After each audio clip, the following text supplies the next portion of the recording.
was your day, Kate? It was okay. What happened in school? Nothing. Why don't you tell me anything? There is nothing to tell. Kate, I need you to start talking to me. Stop bugging me!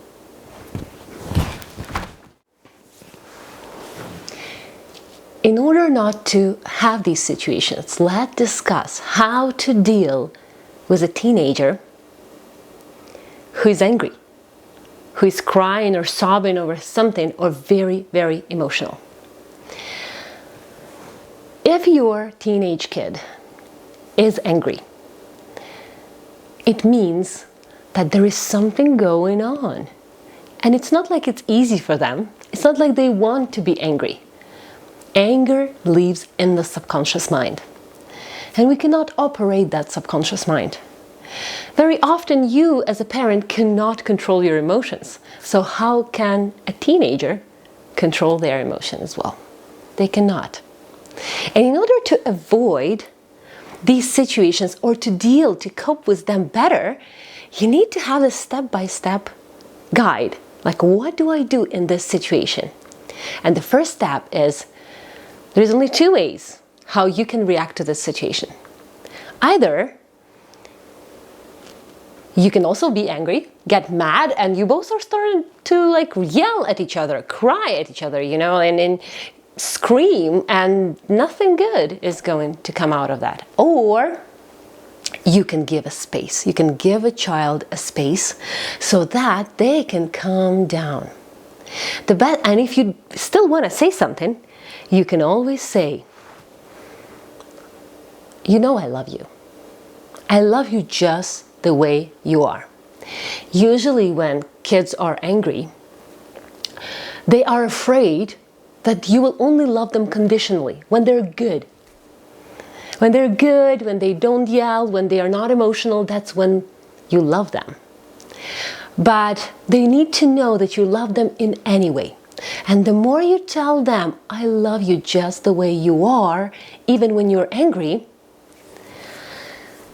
the more they will connect to you, the more they will understand you. You reprogram their subconscious mind. You give them the understanding that you love them, no matter what it is. Even if they are expressing their emotions, and those emotions might not be the emotions that you want to see. If your teenager is angry, the best way is to understand why they are angry.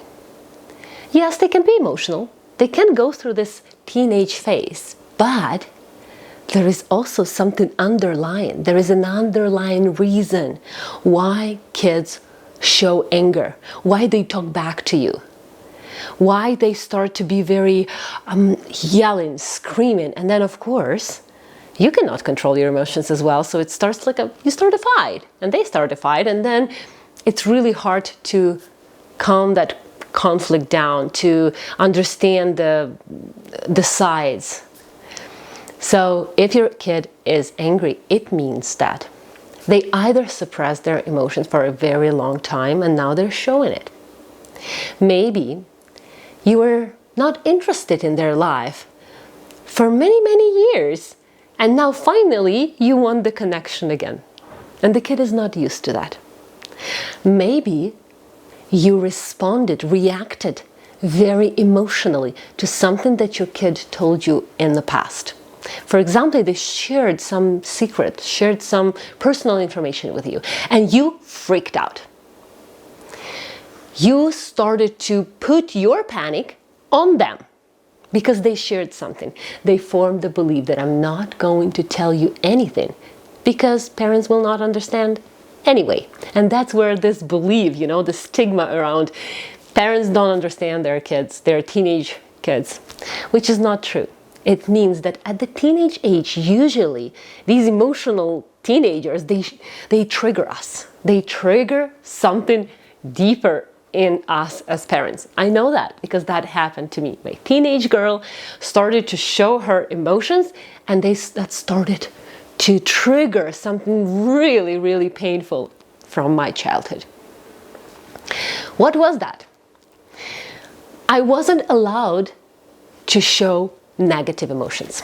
I wasn't. I was supposed to be a good girl. And because I was a good girl, I played a role really well. However, I connected to something else. I connected to smoking, to drinking, and to other things that weren't very healthy, but my mind believed that it saves me.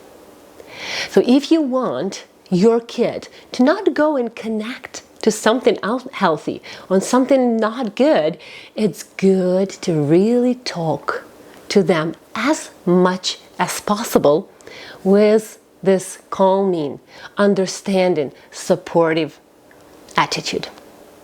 So if there is a conflict that is crying or sobbing, and you want to deal with that, give it a space.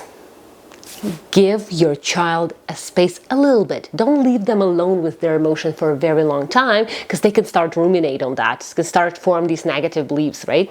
No, you don't have to do that. But you can give them a couple of minutes, maybe half an hour, to calm down and then go and resolve the conflict. There is a saying that people say that a child cannot go to sleep in a bad mood knowing that their parents are angry at them. This is so true.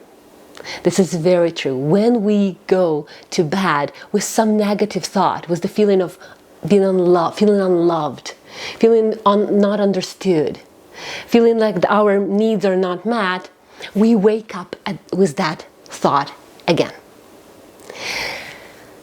And if you do that many, many days, if your child goes to bed knowing that their mom or dad is angry at them, mad at them, and don't want to talk to them, then it creates in the morning the same feeling. And it can be anxiety, it can be sadness, disappointment, feeling of unworthiness.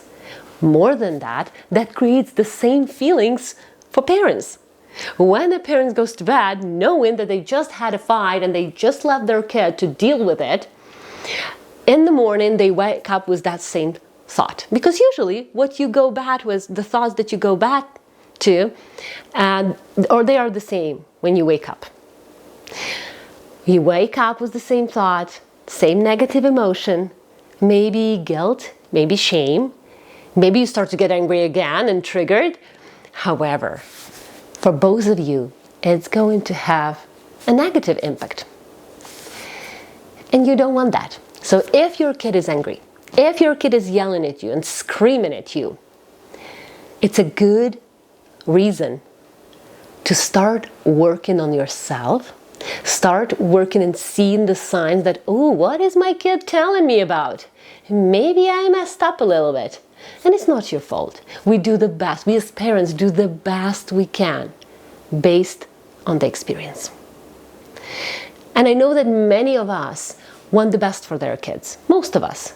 However, we have such a huge burden from our past, from sitting in our subconscious mind, that it is so hard to navigate our life and our kid life, right? So in order to balance between those two areas of your life, you're raising your kids and your personal life, your professional life, do the inner work. Do the inner work. The inner work on you is going to shift the behavior of your kid all the time. They watch you. They watch you every single day. I hope this helps you. Create a space for your kid, but also don't leave them hanging in that conflict for too long. Let me know if it's something that interests you. Let me know if you want to know more. How to cope, how to deal, how to manage stressful situations with your kid. I love you all. Subscribe and like so that you can get the new videos every single week where I talk about your subconscious mind, your mind, and how you can become a better version of yourself. Love you all. Be healthy, emotionally and physically.